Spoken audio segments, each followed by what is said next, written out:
இதுல பாத்துறாங்க நாங்க சக இருக்கும் சய இருக்கும் கூட்டல் கழித்தல் வகுத்தல் பெருக்கல் இவ்வளவு இருக்குன்னு நாங்க பாத்துறாங்க.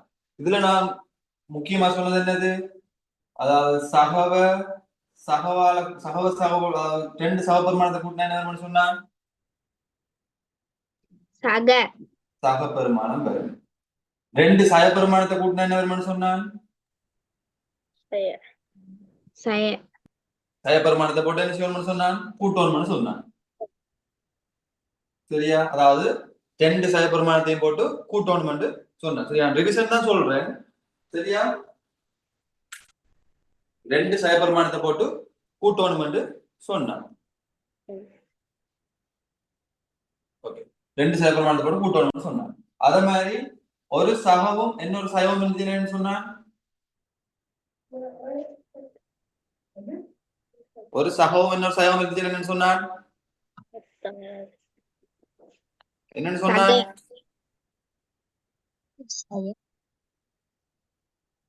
சொல்லுங்க யாராச்சும்.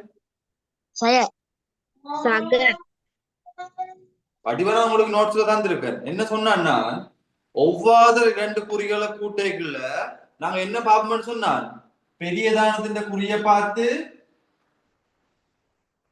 கழிக்கணும். இப்ப பெரிய தானத்தின் குறிய போட்டு கழிக்கணும். இப்ப பெரிய தானத்தின் குறிய போட்டு கழிக்கணும். அதான் படிவா உங்களுக்கு சொன்னான். இப்ப ஞாபகப்படுத்துற மாதிரி பெரிய தான குறிய போட்டு விட்டு கழிக்கணும். சரியா, திருப்பி திருப்பி சொல்றேன். இதுதான் அடிப்படை. இதுதான் உங்களுக்கு ஓயில் மட்டும் வரப்போகுது. ஓயில எங்க போனாலும் இது தேவை. அதனாலதான் நான் திருப்பி மூன்றாவது தடவை சொல்றேன் உங்களுக்கு. இப்ப பாருங்க, சக உதாரணத்துக்கு பாருங்க, சக 5 சக சய 3 இருக்குண்டா, இதுல பெரிய தானம் என்ன சக 5. அப்ப சக 5 குறி என்ன சக. அப்ப சகவை போட்டு என்ன செய்யணும், ஒன்றுல இருந்து கழிக்கணும். அப்ப கழிச்சா 2. சரியா, சக 2 வரும். சரியா, இது வந்து வடிவா ஞாபகம் வச்சுக்கொள்ளுங்க. சக 2 வரும். சரியா, அது மாதிரி இப்ப இதுல வந்து சய 8 சக 3 இருந்துச்சுன்னா பெரிய இடத்துல குறி என்ன, பெரிய இடத்துல குறி என்ன சக 3 பெருசா 8 பெருசா 3 பெருசா 8 பெருசா 8 பெருசா. 8க்கு முன்னுக்கு குறி சாய. ஆகவே சாயக்குரிய போட்டு என்ன செய்யணும், ஒன்றுல இருந்து கழிக்கணும். அப்ப சாயக்குரிய போட்டு ஒன்றுல இருந்து கழிக்கணும். 8ல 3 போனா 5. சரியா, இது சொல்லி தந்தான். சரியா, இது வந்து உங்களுக்கு நான் நினைவுபடுத்துறதுக்கு சொல்லி தந்தேன். நீங்க இப்பயுமே வந்து தடுமாற்றத்துல இருக்கீங்க. வடிவான கேள்வியோ செய்யுங்க. நிறைய கேள்வி செஞ்சீங்கன்னா தான் உங்களுக்கு இதுல வரும். சரியா, அதே இதுல நான் வந்து வேற என்ன சொன்னான், சகப்பெருமானத்தால பெருக்கைகள் என்ன வரும்,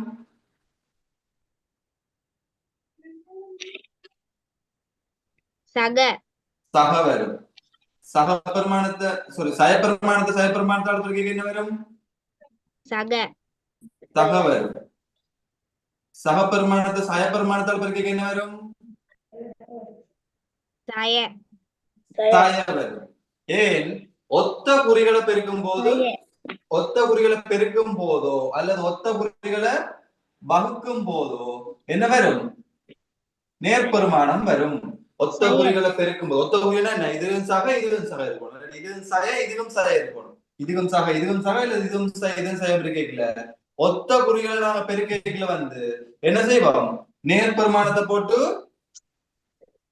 எழுதுவோம். பெருக்கி வகுத்து விட எழுதுவோம்.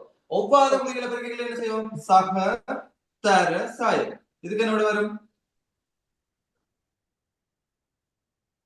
சாய தர சக என்ன வரும், மறைப்பெருமானம் வரும். சரியா, இதுகளை வந்து ஞாபகம் வச்சு கொள்ளுங்க. இப்ப நான் உங்களுக்கு விளங்கிட்டான்னு பாக்குறதுக்காக ஒரு கேள்வி தான். இது ஏற்கனவே செஞ்சதுகள் தான். உங்களுக்கு வந்து திரும்ப திரும்ப நான் சொல்றதுக்கு காரணம் என்ன, இது முக்கியமானது. இப்ப நீங்க இதுல சக செயல புல விட்டீங்கன்னா ஓயில வந்து முடிச்சிட்டு இருப்பீங்க, என்ன செய்யறது சரியா. சரியா, அப்ப வந்து நீங்க என்ன செய்யணும், சக செயவை பார்க்கணும். அப்ப இதுல வந்து பாருங்க, சயம் 3 சக 5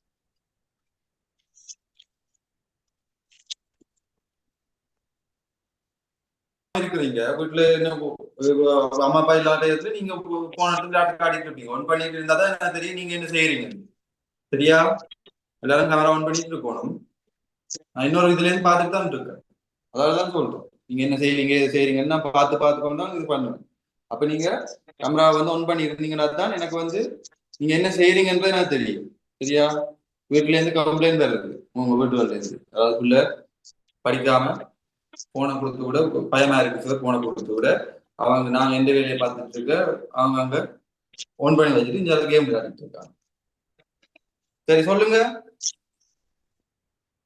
சயமூண்டு அப்படியே போடுவோம் இந்த பிரேக்கெட் அடையாளம் வந்து என்ன சொன்னா பெருக்கல்னு சொன்னான் அப்ப சகதர சாய பிளஸ் இன்டு மைனஸ் என்ன மைனஸ் மைனஸ் அதாவது ஒவ்வாத குறிகளை பெருக்கும் போது மறைப்பெருமானம் வரும் மைனஸ் 5 சாயதர சாய மைனஸ் இன்டு மைனஸ் என்ன பிளஸ் பிளஸ் நேர்பெருமானம் வரும் கீழே மைனஸ் 8 அப்படியே போடுவோம் பிளஸ் இன்டு பிளஸ் என்ன சகதர சக பிளஸ் பிளஸ் 3 அப்ப போட்டோம்னா என்ன வரும் இப்ப பாருங்க சய 3 சய 5 ரெண்டு என்ன குறி ஒத்த குறி என்ன செய்யணும்னு சொன்னா அதே குறிய போட்டு கழிக்கணும் ஒத்த குறி என்றா அதே குறிய போட்டு என்ன செய்யணும்னு சொன்னா கூட்டணும் அதாவது சகவோட கூட்டினா சக சயவோட கூட்டினா ரெண்டையும் கூட்டி போட்டு சயப்பெருமானம் தான் வரும் அப்ப ஒத்த குறிகள் வந்துச்சுன்னா அதே குறிய போட்டு கூட்டுவோம் ஒவ்வாத குறி வந்ததுதான் பெரியதானத்துல குறிய போட்டு ஒன்றுல கழிப்போம் அப்ப ஒத்த குறி 5 3 அப்ப 5 3 வெத்தில சய 8 சக 3 கீழே இது சய இது சக இது பிளஸ் இது மைனஸ் சாரி இது மைனஸ் இது பிளஸ் அப்ப இதுல என்ன இது ரெண்டு ஒவ்வாத குறி அப்ப என்ன செய்யணும் பெரியதானத்தை போட்டு கழிக்கணும் பெரியதானத்துல குறிய போட்டு கழிக்கணும் இதுல பெரியதானத்துல குறி என்ன சய சய 8 தானே பெரியதான 3 விட 8 தான் பெருசு அப்ப சய 8ல இருந்து 3 கழிக்கணும் பெரியதானத்துல குறி சய 8ல இருந்து 3 போனா 5 சரியா இப்ப பாருங்க மேல என்ன இருக்கு சய 8 இருக்கு சக 3 இருக்கு அப்ப ஒவ்வாத குறி என்ன செய்யணும் கழிக்கணும் ஒவ்வாத குறி என்ன செய்யணும் கழிக்கணும் என்ன எப்படி கழிக்கணும் பெரியதானத்துல குறிய போட்டு கழிக்கணும் இதுல பெரியதானது என்ன 8 பெரிய பெருமானம் இல்ல சக 3 தான் பெருசு உண்மையிலேயே சய 8 விட சக 3 தான் பெருசு ஆனா பெரிய தானம்ன்றது என்ன தெரியுமா இந்த குறியெல்லாம் விட்டு பாக்க வர்ற தானம் 8 பெருசா 3 பெருசா 8 பெருசு 8க்கு 3 இருக்க குறிய என்ன 8 சய 8ல 3 போனா 5 கீழே சய 5 இப்ப சொல்லுங்க சயவால வகுத்தா என்ன ஒத்த குறிய வகுக்கையில என்ன வரும்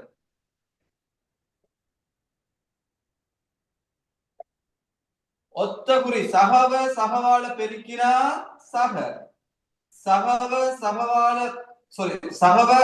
சகவால வகுத்தா சயவால பெருக்கினா சக ஏன் ஒத்த குறிகளை பெருக்கைக்குள்ள நேர்பெருமானம் வரும் சயவால பெருக்கினா சக அத மாதிரி சயவால வகுத்தாலும் என்னது சக சயவா ஒத்த குறிகளை பெருக்கும் போது நேர்பெருமானம் கிடைக்கும் ஒத்த குறிகளை பெருக்கும் போது நேர்பெருமானம் கிடைக்கும் அப்ப ஒத்த குறிகளை வகுக்கும் போதோ பெருக்கும் போதோ நேர்பெருமானம் கிடைக்கும் அப்ப சயவால வகுத்தா என்ன சயவால வகுத்தா என்ன சக நேர்பெருமானம் கிடைக்கும் ஒத்த குறிய வகுக்கைகளை வந்து நேர்பெருமானம் கிடைக்கும் அப்ப சயவால வகுத்தா சக 5 5 வகுத்தா எத்தனை 5 5 எத்தனை முறை ஒரு முறை 5 1 5 எழுதி கொடுங்க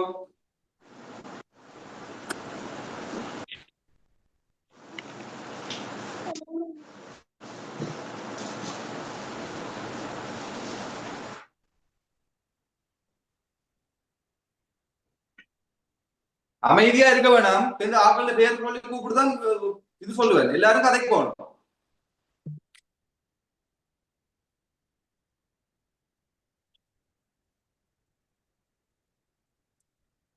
இதுல நாங்க வேற கேள்விகள் செய்வோம்.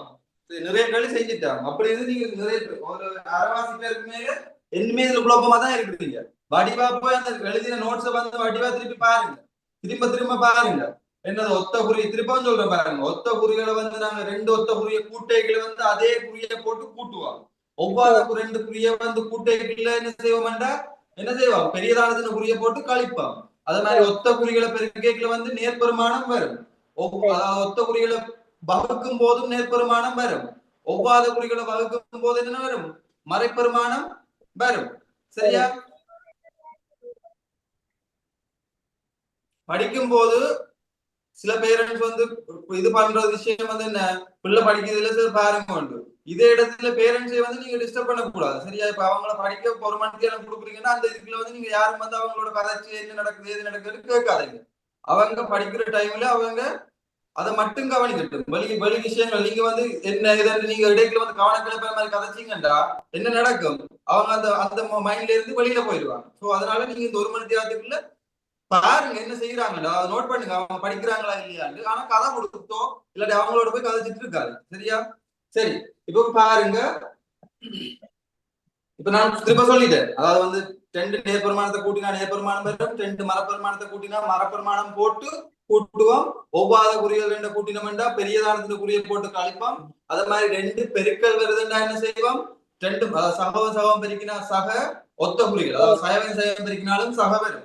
ஒவ்வாத குறிகள் என்றா சகவ சயவாள பெருக்கினா சய வரும். ஒவ்வாத குறிகள் சயவ சகவாள பெருக்கினாலும் சய வரும். மரப்பெருமானம் தான் வரும். Plus into minus minus. அதே மாதிரி வகுத்தாலும் அதே மாதிரி தான் வரப்போகுது. பெருக்களுக்கு என்ன வருதோ அதே மாதிரி தான் வகுத்தலுக்கு வரப்போகுது. வகுத்தலுக்கு வந்து என்ன வரப்போகுது சகவ சகவாள வகுத்தம் என்றாலும் சகதான் வரப்போகுது. சயவாள வகுத்தம் என்றாலும் சகதான் வரப்போகுது. சகவ சயவாள வகுத்தம் என்றா ஒவ்வாத குறியில வகுத்தம் என்றா மறைப்பெருமானம் வரும். இதை நான் திரும்ப திரும்ப இதோட 10வது இடத்துக்கு மேல சொல்லிட்டு இருக்கேன். நீங்க இது பண்ணாட்டி உங்களுக்கு வந்து இன்னைக்கு நீங்க தான் கவலைப்படுவீங்க. சரியா? அடுத்த தலையம் போடுங்க. தெரிந்த கணியம். தெரிந்த கணியம் கம தெரியா கணியம். தெரிந்த கணியம் கம தெரியா கணியம். தெரிந்த கணியம் கம தெரியா கணியம்.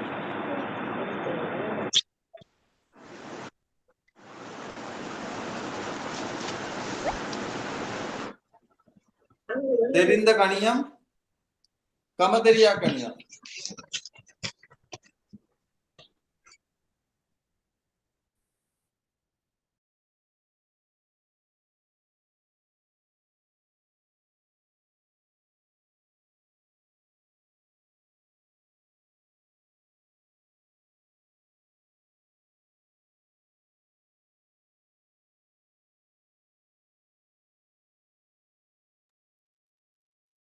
விளையாடாம படிக்கணும். ஸ்மார்ட் ஸ்டிக்கர் போட்டிருக்கீங்க விளங்க இல்லையா விளங்க அடிக்க எழுங்க. இல்லாட்டி இதை பார்த்து படிக்கணும். சரியா? இதுக்குள்ள வந்து அதாவது என்ன சொல்றேன் படிக்கிற டைம்ல அதை மட்டும் கவனிங்க. உங்களுக்கு விளங்க இல்லையா மைக் ஆன் பண்ணி கேளுங்க. சார் எனக்கு இது விளங்க இல்லையா அதுல என்ன இல்லாட்டி அதுல டைப் பண்ணியாச்சு போடுங்க. அதுக்கு எனக்கு நேரம் கிடைச்சதான் பார்ப்பேன். அதை நான் பார்க்க மாட்டேன். நம்ம அந்த ஒவ்வொரு தடவை தட்டி தட்டி பார்த்துட்டு இருக்காது மைக் ஆன் பண்ணி கதைங்க. சும்மா ஸ்டிக்கர் போட்டு விளையாடாதுங்க. மற்ற ஆட்களை கூடப்போ வேணாம். சரியா? தெரிந்த கணியம் தெரியாத கணியங்கள். சரியா? எழுதுங்க. பெருமானம் தெரிந்த எண் பெருமானம் தெரிந்த எண் பெருமானம் தெரிந்த எண் பெருமானம் தெரிந்த எண் தெரிந்த கணியமாகும். பெருமானம் தெரிந்த எண் தெரிந்த கணியமாகும்.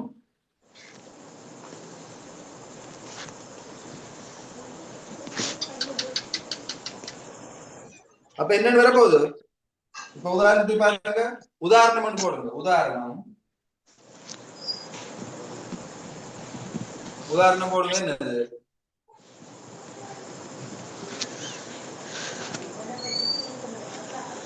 ஒரு லிட்டரில் உள்ள மில்லி லிட்டரின் அளவு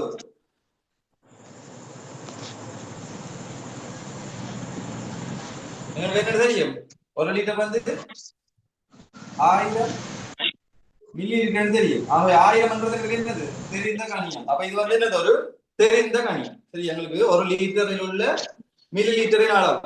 அப்ப மில்லி லிட்டர் எவ்வளவு இருக்கும்? 1 லிட்டர்ல 1000 மில்லி லிட்டர் இருக்கும். அப்ப 1000 மில்லி லிட்டர் எனக்கு 1000 என்றது தெரிந்த கணியம். அப்ப 1000 என்றது தெரிந்த கணியம் என்றதால எனக்கு என்ன இது வந்து ஒரு தெரிந்த கணியமா இருக்கும். 1000 போட்டு 1000 கீழே ஒரு கோடு போட்டு வைங்க. உங்களுக்கு தெரிந்த கணியம் என்னது? இதுல 1000. இந்த 1000 வந்து உங்களுக்கு தெரிந்த கணியம். சரியா?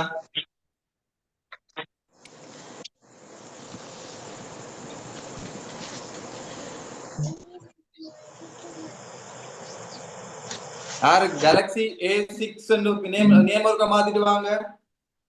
அதோட மியூட் பண்ணுங்க. உங்களோட ஃபேன் சத்தம் ஏதோ கேட்குது, மற்றவங்களுக்கு டிஸ்டர்பா இருக்கும். பேரை மாத்திட்டு வாங்க. அடுத்தது எழுதுங்க. பெருமானம் தெரியாத கணியம்.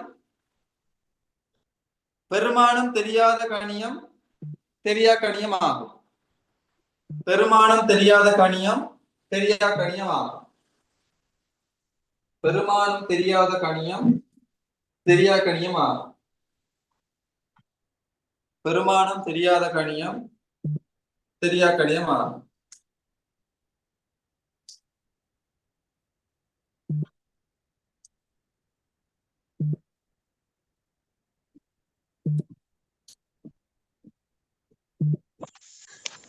உதாரணம் போடுங்க.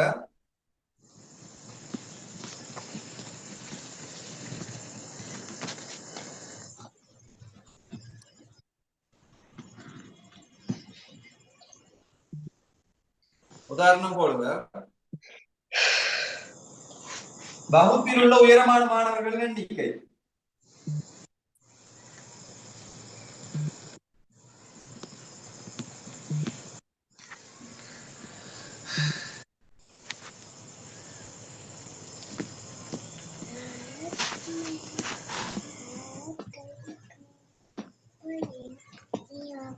வகுப்பில் உள்ள உயரமான மாணவர்களின் எண்ணிக்கை. இப்ப நீங்க கேட்கலாம், இல்ல சார் இப்ப நான் இந்த வகுப்புல வந்து 10 பேர் இருக்கீங்கன்னா 10 பேர்ல வந்து 5 பேர் உயரமான ஆட்கள், அப்படின்னா 5 சொல்லலாம் தானே சொல்லுவீங்க. நீங்க கேட்பீங்க கேள்வி வந்து உயரமான மாணவர் 5 பேர் உயரம் சொல்லலாம் தானே கேட்பீங்க நீங்க. இப்ப நான் கேட்கிறேன், உயரம் வந்து நீங்க எதை வச்சு அளப்பீங்க உயரத்தை? இப்ப அதாவது வந்து ஒருத்தர் வந்து 150 சென்டிமீட்டரா இருக்கு, ஒருத்தர் வந்து 150 சென்டிமீட்டரா இருக்கு, இன்னொருத்தர் வந்து 150 சென்டிமீட்டரா இருக்கு, இன்னொருத்தர் வந்து 140 சென்டிமீட்டரா இருக்கு. ஒரு மியூட் பண்றீங்களா? கேலக்ஸி A6 ரெண்டு பேர்ல வந்திருக்கீங்க. என்ன பேர்? அது பேர் தெரியல. வீடியோ மட்டும் தான் இருக்கீங்க. திரும்பி பாக்குறீங்க. இப்ப இங்கதான் மியூட் பண்ணுங்க. டுசேனியா. டுசேனியா பேர் மாத்துங்க. இல்ல மாத்த உங்களுக்கு இதுல தெரியலையா அது இதை அமர்த்தி மியூட் பண்ணுங்க. உங்களோட இது வந்து சத்தம் இருக்குது, வெளியில ஃபேன் சத்தம் இருக்குது, மற்றவர்களுக்கு கஷ்டமா இருக்கு. அது மேல தட்டி போட்டு ஒரு மைக் மாதிரி இருக்கும், அதை இது பண்ணி விடும், ஆஃப் பண்ணி விடும் மைக். கேள்வி கேட்க மட்டும் ஒன் பண்ணுங்க.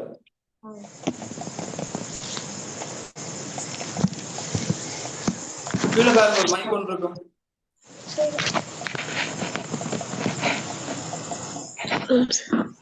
அது MUTE மியூட் இருக்கும் பாருங்க, அதற்கு அமர்த்துங்க. அப்படியே இதாகும். சரி, கேள்வி கேட்கிற நேரம் மட்டும் அதை தட்டி திருப்பி தட்டிங்கன்னா ஒண்ணா. சரியா? அப்ப இப்ப வந்து பாருங்க, வகுப்புல இருக்காங்க வந்து 140 சென்டிமீட்டர், 150 சென்டிமீட்டர், 165 சென்டிமீட்டர், இப்படி நிறைய உயரத்துல இருப்பினோம். அப்ப நிறைய உயரத்துல இருப்பினோம்டா எனக்கு யார் உயரமானவர்கள் தெரியாது. நான் யாரை கட்டின்னு சொல்லுவேன். அப்ப எனக்கு இப்ப 140 சென்டிமீட்டர் இருக்காலும் உயரமான ஆளா இருக்கலாம், 150 சென்டிமீட்டர் இருக்காலும் உயரமான ஆளா இருக்கலாம். நான் வந்து ஒரு குறிப்பிட்ட 150 சென்டிமீட்டருக்கும் இதுக்கும் இடையில உள்ள மாணவர்கள் எண்ணிக்கை என்ன, உங்களோட வகுப்புல எத்தனை பேர் இருக்கணுமோ அதை வச்சுக்கொண்டு நான் காணலாம். ஆனா இதுல வந்து எனக்கு எந்த உயரம் என்ன எது உயரம் எனக்கு தெரியாது. அதாவது வந்து ஒரு ஆளுக்கு பாக்கிக்குவேன், எனக்கு பாக்கல. நான் வந்து 180 சென்டிமீட்டர் இருக்கிறேன்டா, என்னோட உயரமான தான் உயரமான சொல்லுவேன். அது 192. என்னோட கொஞ்சம் உயரம் குறைஞ்சாலும் சொல்லுவேன். அதே இடத்துல இப்ப 150 சென்டிமீட்டர்ல இருக்கிற ஒரு ஆள் என்ன பார்த்து என்ன சொல்லும்? உயரமான ஆளான்னு சொல்லும். அப்ப உயரம்ன்றது வந்து என்னவா இருக்கும்? மாறிக்கொண்டே இருக்கும். என்ன உயரத்தை நாங்க ஸ்பெசிஃபை, அதாவது என்னத்தை நாங்க செய்யறோம், என்ன உயரம் எங்களுக்கு கணக்கா சொல்ல இயலாது, எத்தனை பேர் கணக்கா சொல்ல இயலாது, எத்தனை பேர் உயரமானாக்கள்னு கணக்கா சொல்ல இயலாது. அதனால இது வந்து என்ன இருக்கும், தெரியா கணியமா இருக்கும். அப்ப இது கீழே போடுங்க, ஒரு ஸ்டார் போட்டு தெரியா கணியத்தை தெரியா கணியத்தை ஆங்கில எழுத்துக்களால், ஆங்கில சிறிய எழுத்துக்களால், அதாவது small A, small B, small C அந்த மாதிரி ஆங்கில சிறிய எழுத்துக்களால் வகை குறிக்கப்படும். தெரியா கணியங்களை ஆங்கில சிறு எழுத்துக்களால் வகை குறிக்கப்படும். தெரியா கணியங்களை ஆங்கில சிறு எழுத்துக்களால் வகை குறிக்கப்படும்.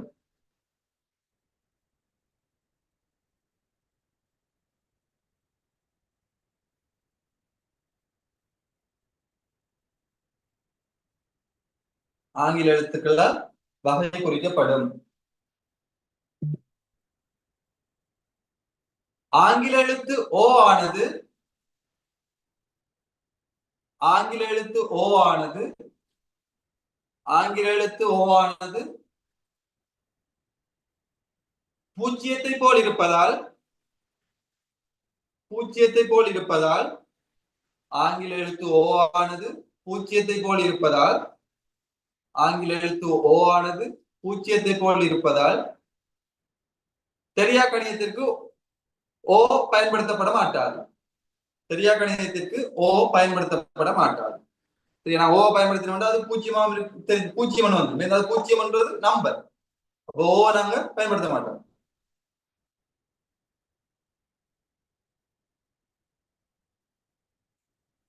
சரியா?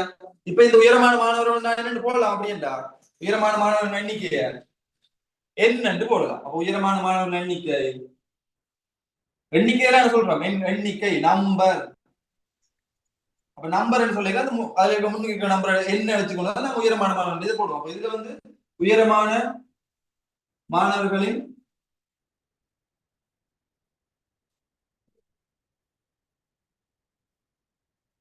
எண்ணிக்கை சமன் எண். எனக்கு தெரியாது எத்தனை பேர் உயரம், எத்தனை பேர் உயரமான மாணவர்கள் தெரியாது. அதனால நான் எண் என்று போடுவேன். நம்ம இதில் எழுதிக்கணும், உயரமான மாணவர்களின் எண்ணிக்கை எண் சமன் எண். எனக்கு தெரியாது. இப்ப நான் தெரியாத கணிதத்துக்கு சொல்லிட்டு இருக்கேன். உயரமான மாணவர்கள் எண்ணிக்கை எண் எனக்கு தெரியாது.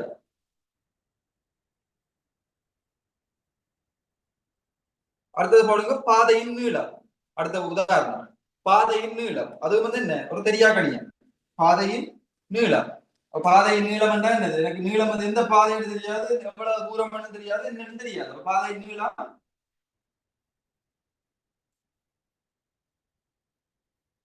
தெரியா கணியம். அப்ப அந்த தெரியா கணியம் நான் என்னன்னு போடலாம், நீளம் அன்றைக்குல வந்து நாங்க எல் பாவிக்கிறோம். நீங்க என்ன எழுத்தும் பாவிக்கலாம், சிமோல் எல் பாவிப்போம். ஏனென்றா எல்ன்றது என்னது லென்த். அப்ப அதுல இருந்து நாங்க இந்த முதலாவது எழுத்து பாவிப்போம். அப்ப பாதை நீளத்துக்கு பதிலா எல் என்று பாவிப்போம். சரியா? பாதை நீளம் அப்ப எல் எனக்கு தெரியா கணியம் பாதை, ஆகவே எல் என்று நான் போட்டுக்கொள்வோம்.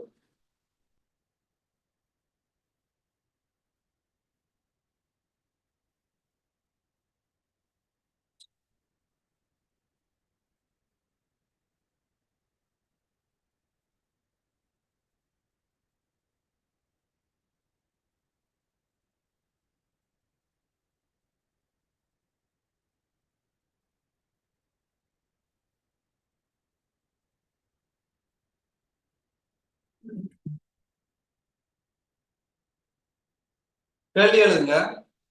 பின்வரும்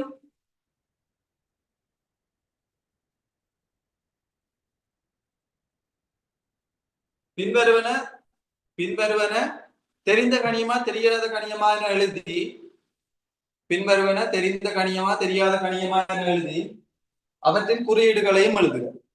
தெரிந்த கணியமா தெரியாத கணியமா என எழுதி அவற்றின் குறியீடுகளை எழுதுக.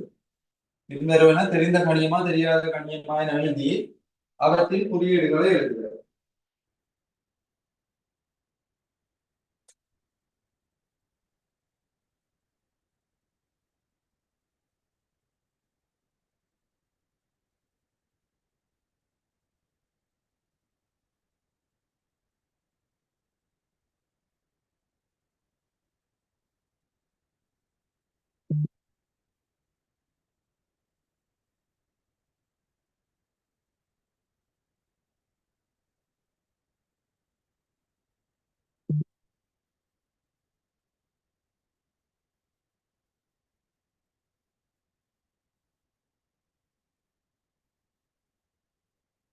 முதலாவது மாதத்தில் உள்ள நாட்களின் எண்ணிக்கை.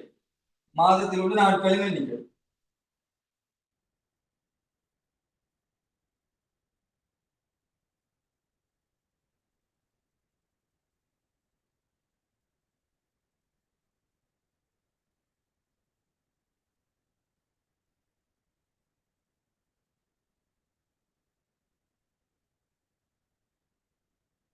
மாதத்தில் உள்ள நாட்களின் எண்ணிக்கை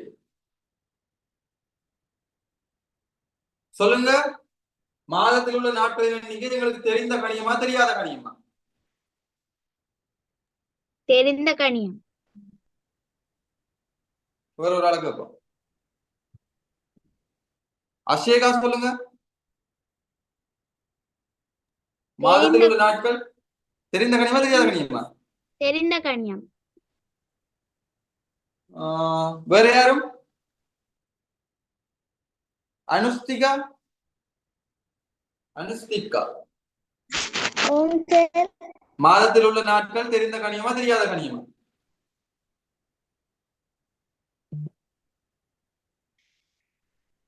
தெரிந்த கணியம். தெரிந்த கணியம். நீங்க எங்க பிளவுறீங்கன்னு பாருங்க. சரியா? மியூட் பண்ணுங்க. சரி, நான் சொல்றேன் பாருங்க. நீங்க எங்க பிளவுறீங்கன்னு பாருங்க. மாதத்தில் உள்ள நாட்கள் இன்றைக்குல எனக்கு தெரிந்த கணியம் நீங்க சொல்ல போறீங்க. ஆனா யோசிங்க, நான் எந்த மாதத்தில் உள்ள நாட்கள் சொல்லல. நான் உங்களுக்கு தை மாதத்தில் உள்ள நாட்கள் நான் சொன்னான், மாசி மாதத்தில் உள்ள நாட்கள் நான் சொன்னான். ஒவ்வொரு மாசத்துலயும் நாட்கள் எண்ணிக்கை வேற வேற தான் இருக்கு. தை மாசத்துல 31 நாள் இருக்கு, மாசி மாசத்துல 28 நாள் இருக்கு. சில லீப் பெருடம் வந்துச்சுன்னா 29 நாள் இருக்கு. அது மாதிரி ஏப்ரல்ல என்ன இருக்கு, மேல என்ன இருக்கு. ஒவ்வொரு மாசமும் 30, 31, 30, 31, 29, 28 மாறிட்டு தானே இருக்கும். எனக்கு நான் தை மாதத்தில் உள்ள நாட்கள் எண்ணிக்கைன்னா என்னது? அது 31 நாள். அது எனக்கு தெரிந்த கணியம். மாதத்தில் உள்ள நாட்கள் எண்ணிக்கைன்னா இந்த மாதம் எனக்கு தெரியாது. அப்ப தெரிந்த கணியமோ? தெரியா கணியம். தெரியா கணியம். ஏன் நான் எந்த மாதம் என்று சொல்ல இல்லை. ஸ்பெசிபிக்கா எந்த மாதம் நான் உங்களுக்கு சொல்ல இல்லை. அது டிசம்பரா இருக்கலாம், மேயா இருக்கலாம், ஜனவரியா இருக்கலாம், இந்த மாதமாவும் இருக்கலாம். ஒவ்வொரு மாதத்திலையும் நாட்கள் எண்ணிக்கை மாறுபடும். 31 நாள் இருக்கும், 30 நாள் இருக்கும், 29 நாள் இருக்கும், 28 நாள் இருக்கும். அப்ப எனக்கு எந்த மாதம் நான் இதை சொல்லாததால இது என்னவா இருக்கும்? தெரியா கணியமா இருக்கும். அப்ப இது தெரியா கணியம்.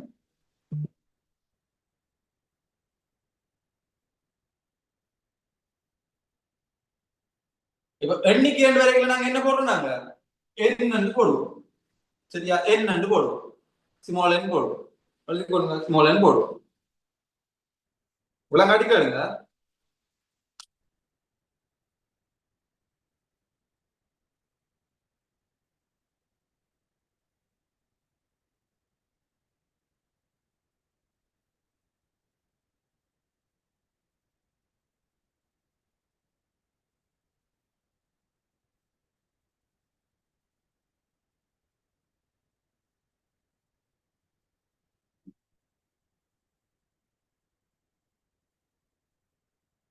அடுத்தது இல்லைங்க, வாயில் உள்ள பற்களின் எண்ணிக்கை.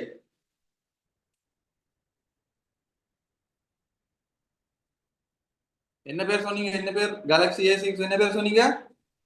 அசானியா? துஷானியா? துசனியா. துஷனியா. இங்க பாருங்க, அங்க திரும்பி திரும்பி யாரோட வச்சுட்டு இருக்கீங்க? படிக்கிற நேரத்துல அங்க விளையாடக்கூடாது. என்ன சொன்னான்? வாயில் உள்ள பற்களின் எண்ணிக்கை. எழுதுங்க, வாயில் உள்ள பற்களின் எண்ணிக்கை.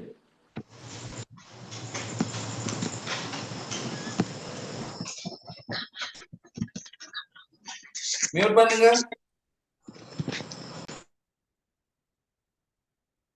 மியூட் பண்ண சொன்னா கேமரா ஆஃப் பண்றது.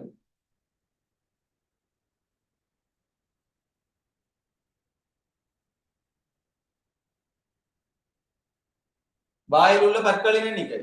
இது தெரிந்த கணியமா தெரியாத கணியமா? தெரியா கணியம். தெரியா கணியம்.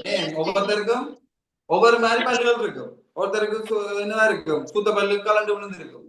சில பேருக்கு 20 பல்லு இருக்கும், சில பேருக்கு 10 பல்லு இருக்கும், பிறந்த குழந்தைக்கு 2 பல்லு இருக்கும், வயசு போன தாத்தாக்கு பல்லே இருக்காது. இப்படி ஒவ்வொருத்தருக்கும் பல்லுகள் எண்ணிக்கை மாறுபடும். அப்ப எனக்கு ஆற்ற வாயில இருக்கிற பல்லுன்னு சொல்ல இல்லை. என்னோட வாயில இருக்க பல்லுன்னா அது உங்களுக்கு தெரியாது. நான் இன்னைக்கு சொன்னதான் உங்களுக்கு தெரியும். அப்ப உங்களுக்கு தெரியாத தெரிஞ்ச கணியம் தெரிஞ்ச கணியமான இது தெரியாத கணியம். எண்ணிக்கை வரைக்கும் அது என்ன போடுவோம், என்னன்னு போடுவோம். அப்ப இது தெரியாத கணியம்.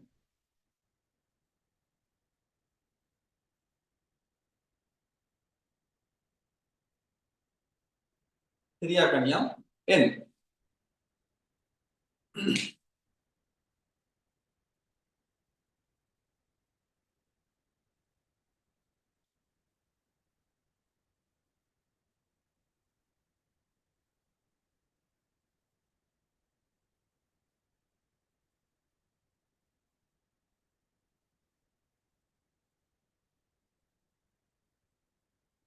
அடுத்தது ஒரு கையில் உள்ள விரல்களின் எண்ணிக்கை. ஒரு கையில் உள்ள விரல்களின் எண்ணிக்கை. ஒரு கையில் உள்ள விரல்களின் எண்ணிக்கை. ஒரு கையில் உள்ள விரல்களின் எண்ணிக்கை. ஒரு கையில் உள்ள விரல்களின் எண்ணிக்கை.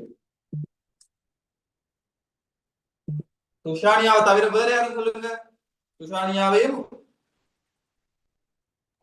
தெரிந்த கணியம். தெரிந்த கணியம்.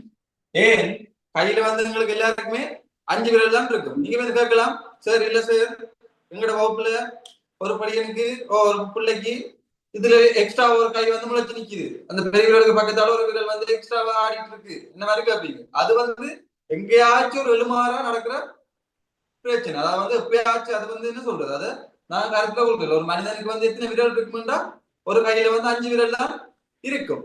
அப்ப அது நாங்க என்ன சொல்லுவோம், அது எப்ப எழுமாற அது என்ன சொல்றது, நிகழ்வோட 10,000 பேருக்கு ஒரு ஆளோ 1,00,000 பேருக்கு ஒரு ஆள் தான் அப்படி கையில இன்னொரு விரல் எக்ஸ்ட்ராவா வரும்.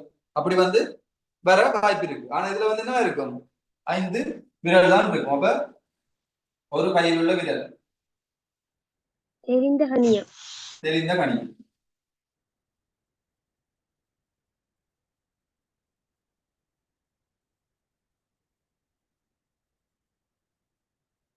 அப்ப அது குறியீடு என்ன இருக்கும், அதுல குறியீடு 5. 5.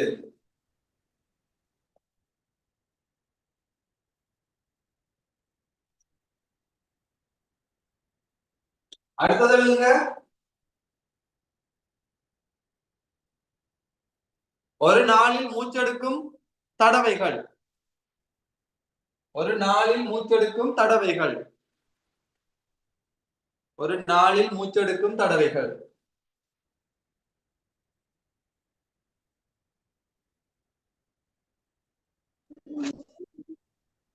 தெரிந்த கணியமா தெரியா கணியமா? தெரியா கணியம். தெரியா கணியம். எங்களுக்கு தெரியாது நாங்க எப்படி மூச்சு எடுப்போம். தெரியாத கணியம்.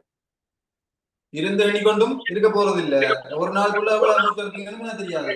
நான் எடுக்கிற மூச்சு எண்ணிக்கை வருவா இருக்கு, நீங்க எடுக்கிற மூச்சு எண்ணிக்கை வருவா இருக்கு. நான் வேகமா எடுக்கலாம், நீங்க ஸ்லோவா எடுக்கலாம். அப்ப என்ன இருக்கும், இது தெரியாத கணியம்.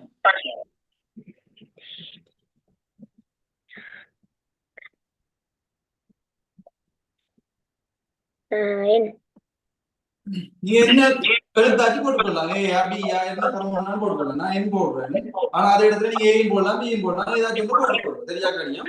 அது தெரியா கணியம் நான் என் போட்டுக்கொள்ளும். அது உங்களை பொறுத்து. சரியா?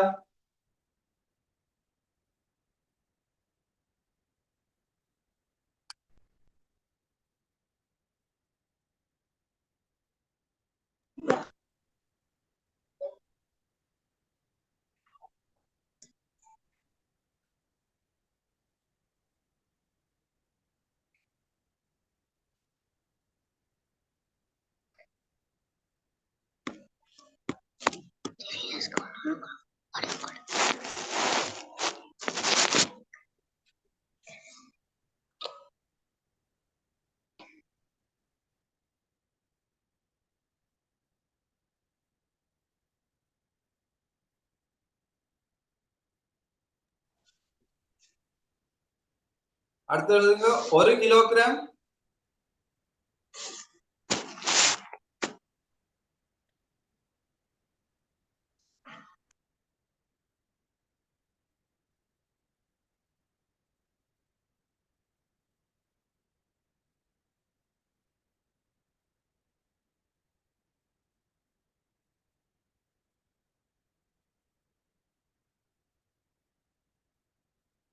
1 கிலோகிராம்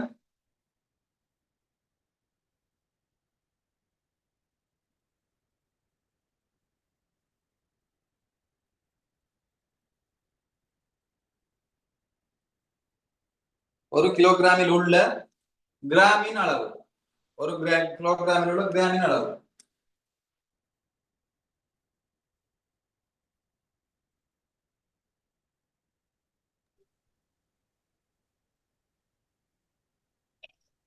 தெரிந்த கணிதம். தெரிந்த கணியம். ஏன் எவ்வளவு கிராம்னு உங்களுக்கு தெரியும்? 1 கிலோகிராம்ல எத்தனை கிராம் இருக்கும்? 100. 1 கிலோகிராம் எத்தனை கிராம்? 1000 கிராம். 1000 கிராம். அப்ப 1000 உங்களுக்கு தெரியும் 1000.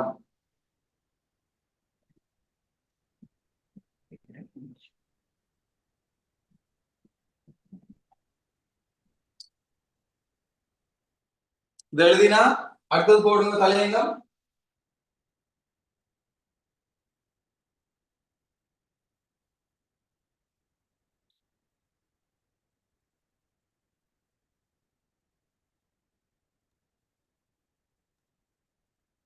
ஒருமை கம மாறி. ஒருமை கம மாறி. ஒருமை கம மாறி.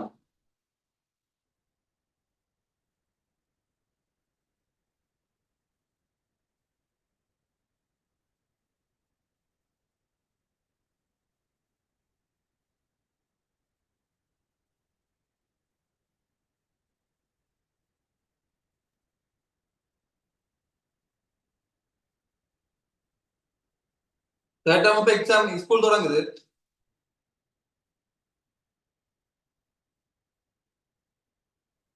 ஸ்கூல் உங்களுக்கு எப்ப தொடங்குது? தேர்ட் டேர்ம் இன்றைக்கு தான் தொடங்குது. இன்றைக்கு தான் முதலாவது நடந்தது. முஸ்லிம்காரருக்கு முஸ்லிம் ஸ்கூலுக்கு இருக்கீங்களா?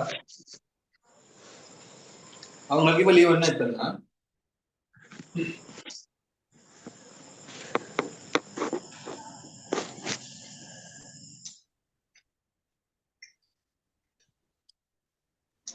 என்ன தலையங்கம் பண்ணீங்க? ஒருமைக்கம மாறி. ஒருமைக்கம மாறி. அப்ப நீங்க இப்ப எழுதுங்க, ஒரு பாயிண்ட்ஸ் போட்டு எழுதுங்க, ஸ்டார் போட்டு.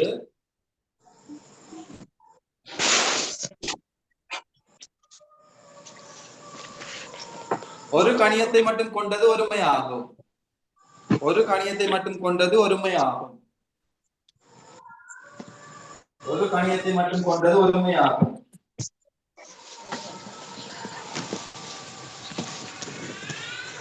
ஒரு கணியத்தை மட்டும் கொண்டது ஒருமையாகும். ஒரு கணியத்தை மட்டும் கொண்டது ஒருமையாகும்.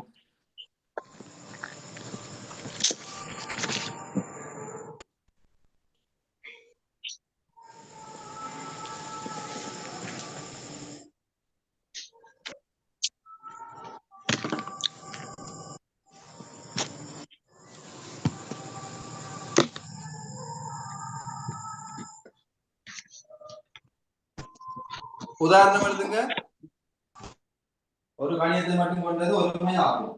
உதாரணம் எழுதுங்க. தை மாதத்தில் உள்ள நாட்கள்.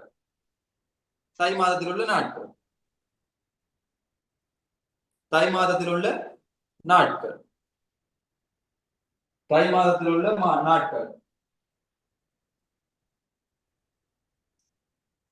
எத்தனை? தை மாதத்தில் உள்ள நாட்கள் சமன் 31 போட்டு விடுங்க பக்கத்துல. தை மாதத்தில் உள்ள நாட்கள் சமன் 31. அது வந்து ஒரு கணியம் தான், ஒன்றுதான் இருக்கும், ஒருமை மாறாது. தை மாதத்தில் 31 நாள் தான். அவர் தை மாதத்தில் உள்ள நாட்கள் வந்து 31. அடுத்த பாயிண்ட்ஸ்ல போடுங்க. அடுத்த பாயிண்ட்ஸ்ல போடுங்க. ஒன்றுக்கும் மேற்பட்ட பெருமானங்களை கொண்டது மாறியாகும்.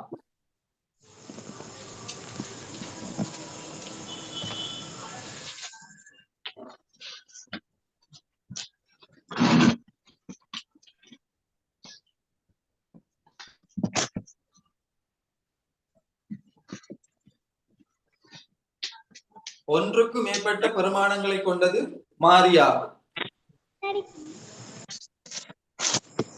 சரியா? உதாரணம் எழுதுங்க.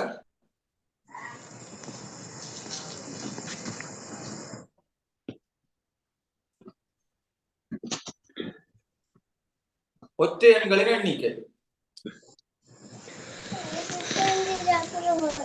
ஒன்றிற்கும் 20க்கும் இடைப்பட்ட ஒற்றை எண்களின் எண்ணிக்கை. ஒன்றிற்கும் 20க்கும் இடைப்பட்ட ஒற்றை எண்களின் எண்ணிக்கை.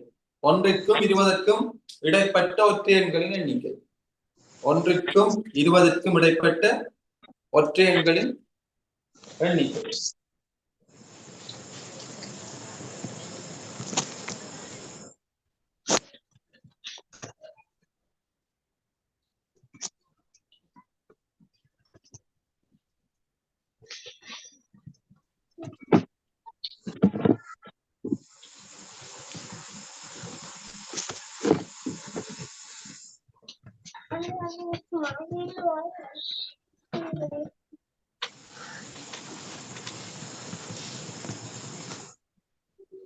ஒருமையில் என்ன எழுதினீங்க சொல்லுங்க, வாசிங்க. ஒருமையில் என்ன எழுதினீங்க?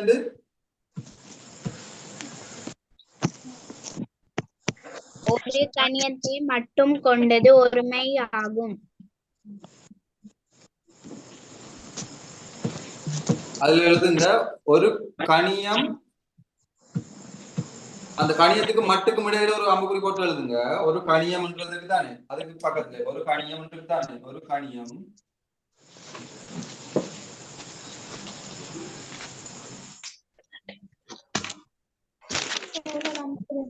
ஒரு கணியம் மட்டும் கொண்டு வந்தா எழுதினாங்க. அதுல எப்படி போட்டு மேல எழுதுங்க. அதுல மேல போட்டு எழுதுங்க.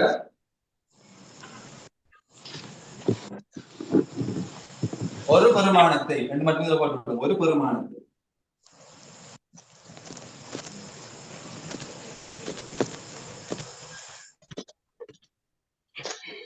ஒரு கணியம் ஒரு பெருமானத்தை மட்டும் கொண்டு வந்தா நாங்க எழுதிருக்கீங்க.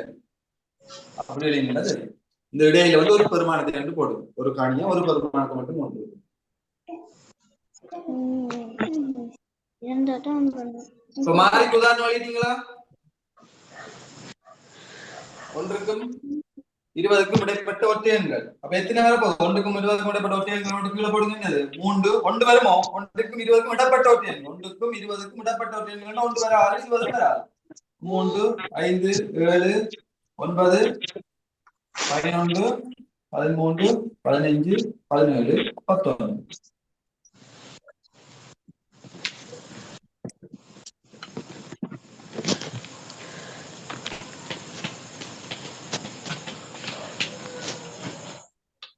ஷானியா நீங்க மியூட் பண்ணி விடுங்க. ஃபேன் சத்தம்.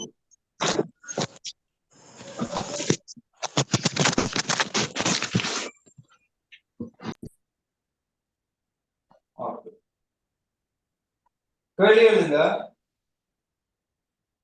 கீழே தரப்பட்டுள்ள கூற்று ஒருமையா மாறியா என எழுதுக. கீழே தரப்பட்டுள்ள கூற்று ஒருமையா மாறியா என எழுதுக. கீழே தரப்பட்டுள்ள கூற்று ஒருமையா மாறியா என எழுதுக. கீழே தரப்பட்டுள்ள கூற்று ஒருமையா மாறியா என எழுதுக.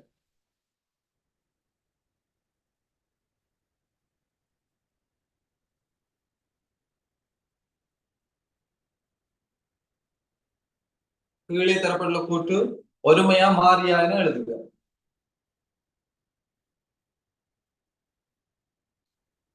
முதலாவது, 1 litre பெட்ரோலில் 1 litre பெட்ரோலில் 1 litre பெட்ரோலில்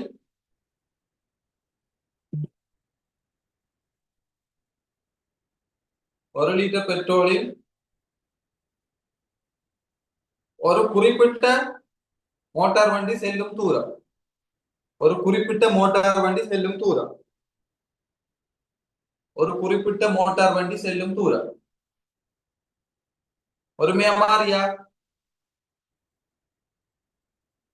1 litre petrol ஒரு குறிப்பிட்ட மோட்டார் வண்டி செல்லும் தூரம் என்னது? மாறி. ஒரு குறிப்பிட்ட மோட்டார் சைக்கிள்டா கூட இப்ப நீங்க உதாரணத்துக்கு என்ன சொல்லலாம், ஹீரோ, கொண்டா, பைக்கா, எக்ஸெட்ரா, டுகாட்டியா, என்ன காலம் ஏதாச்சும் ஒரு பைக்கா இருந்தாலும் அந்த பைக்ல ஒரு லிட்டருக்கு 25 கிலோமீட்டர் ஓடும், 30 கிலோமீட்டர் ஓடும், 35 கிலோமீட்டர் ஓடும் சொல்லி தருவினோம். ஆனா அதே தூரத்துக்கு ஓடுமாட்டா அது நாங்க போற வேகத்தை பொறுத்தும் இருக்கும். அதாவது வேகம் கூட ஓடைகளை வந்து என்ன செய்யும், இன்ஜின் வந்து நாங்க வேகமா தொழிற்படைகளை வந்து என்ன செய்யும், அதுக்கு வந்து நிறைய பெட்ரோல் தேவை. வேகம் கூட போய்க்கு வந்து அது வந்து என்ன செய்யும், வேகம் கூட போய்க்குள்ள வந்து குறைய தூரம் போக பார்க்கும். வேகம் பெட்ரோல் வந்து காலியாக பார்க்கும். அது மாதிரி இருக்கு. அதாவது வந்து அந்த அந்த ஒரு குறிப்பிட்ட பைக்கு சில நேரம் 1 கிலோமீட்டர் ஓடைகளை வந்து எவ்வளவு 25 லிட்டர் பெட்ரோல் முடியும், 25 கிலோமீட்டருக்கு 1 லிட்டர் பெட்ரோல் முடியும்டா சில நேரத்துல வந்து இப்ப நீங்க மலை உயரத்துல இருக்கலையோ இல்லாட்டி எங்க பள்ளத்துல போயிருக்கலையோ அப்ப வந்து என்ன செய்யும், பெட்ரோல் அளவு வந்து மாறுபடும். சரியா, அந்த 25 ஒரு லிட்டர்ல வந்து எவ்வளவு தூரம் போகும்ன்றது மாறுபடும். அப்ப இது வந்து என்னது, ஒரு மாறி. அடுத்தது படம் 1 கிலோகிராமில் உள்ள மாம்பழங்களின் எண்ணிக்கை. 1 கிலோகிராமில் உள்ள மாம்பழங்களின் எண்ணிக்கை. 1 கிலோகிராமில் உள்ள மாம்பழங்களின் எண்ணிக்கை.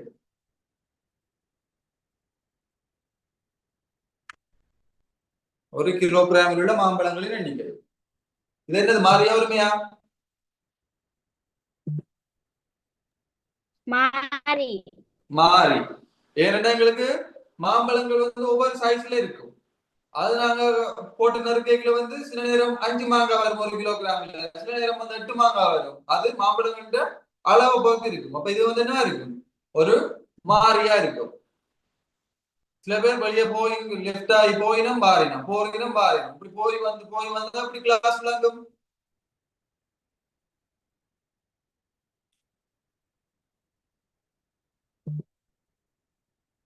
அடுத்தது அமெரிக்க டாலரின் பெறுமதி. அமெரிக்க டாலரின் பெறுமதி. அமெரிக்க டாலரின் பெறுமதி. அதாவது இப்ப அமெரிக்கால ஒரு டாலர் வந்து இலங்கையில இருக்கும், ஏதோ ஒரு தொகையான காசா இருக்கும். அமெரிக்கால ஒரு டாலர்ன்றது இலங்கையில இவ்வளவு ரூபா.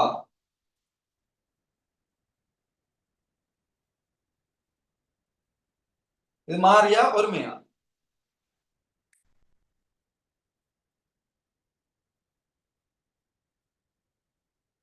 மாறியா ஒருமையா? அமெரிக்க டாலர் 1 ரூபா, ஒரு டாலர் இலங்கை ரூபால ஏதோ ஒரு பெறுமதியில இருக்க போகுது. இது மாறியா ஒருமையா? மாறி. மாறி.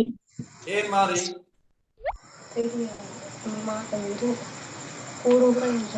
கூடும் இல்லாட்டி குறையும். கூடும் இல்லாட்டி குறையும். யார் பக்கத்துல சொல்லி தரது? ஒவ்வொரு நாளும் வந்து காசின் தொகையோ அல்லது வந்து நகையின் பெறுமதியோ நாளுக்கு நாள் வந்து என்ன நடக்கும், அது இன்றைக்கு அதாவது அந்த நாளுக்குரிய சந்தை நிலவரத்தின்படி என்ன நடக்கும்டா, ஒரு நாளைக்கு வந்து 300 ரூபாயா இருக்கும். இப்ப எவ்வளவு இருக்குன்னு தெரியல. ஒரு நாளைக்கு 300 ரூபாயா இருக்கும். இன்னொரு நாளைக்கு வந்து 298 ரூபா 48% இருக்கும். இன்னொரு நாளைக்கு 412 ரூபாயா இருக்கும். இப்படி ஒவ்வொரு நாளும் ஒவ்வொரு விலையில வந்து ஒவ்வொரு இது வந்து மாறிட்டு இருக்கு. மேலண்டா அந்த சந்தை நிலவரத்தின்படி வந்து அது மாறும். அப்ப எங்களுக்கு வந்து குறிப்பிட்ட எவ்வளவு எங்களுக்கு தெரியாது, அந்த டாலர் அளவு வந்து எவ்வளவு எங்களுக்கு தெரியாது. அதனால வந்து என்னவா இருக்கும், இது வந்து ஒரு மாறி. அடுத்தது இருக்கும்போ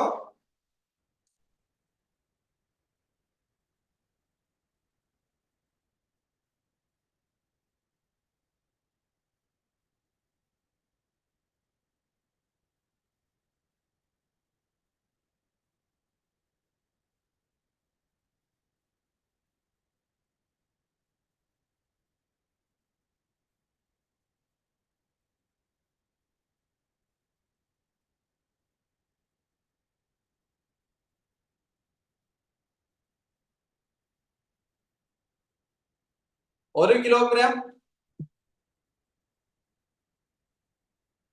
1 கிலோகிராம் பஞ்சின் நிறை. 1 கிலோகிராம் பஞ்சின் நிறை. இது மாறியா மாறலையா? சாரி, மாறியா ஒருமையா? 1 கிலோகிராம் பஞ்சின் நிறை. மாறி. மாறியா? எப்படி மாறும்? 1 கிலோகிராம் பஞ்சின் நிறை. இங்க பாருங்க, நீங்க நான் வந்து பஞ்சின் அளவு வந்து கேட்கல. சரியா? அது தண்ணி ஊர்ன பஞ்சா இருக்கலாம், தண்ணி ஊறாத பஞ்சா இருக்கலாம். பஞ்சின் அளவு நான் கேட்கல. 1 கிலோகிராம் தராசுல போட்டு நிறுத்த பஞ்சின் நிறம் எவ்வளவு இருக்கும்? 1 கிலோகிராம் தான் இருக்கும். அது மாறும். 1 கிலோகிராம் போட்டு நிறுத்த, அதாவது முன்னுக்கே சொல்லிட்டேன் நான். அதாவது எப்படி கேட்கிறேன் பாருங்க. 8 கால் சிலந்திக்கு எத்தனை கால்? ஏற்கனவே நான் சொல்லிட்டேன் 8 கால். 8 கால் சிலந்திக்கு எத்தனை கால்? கேள்வியிலே விட இருக்கு.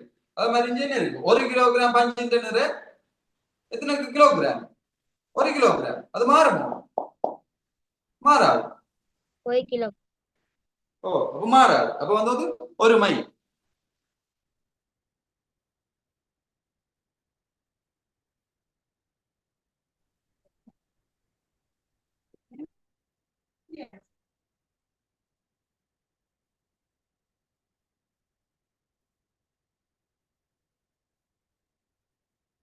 ஓகே, நாங்க இது உங்களுக்கு விளங்கி இருக்கும்னு நினைக்கிறேன். விளங்காட்டி நீங்க எனக்கு பர்சனலா மெசேஜ் பண்ணி கேட்கலாம். அதோட ஏதாச்சும்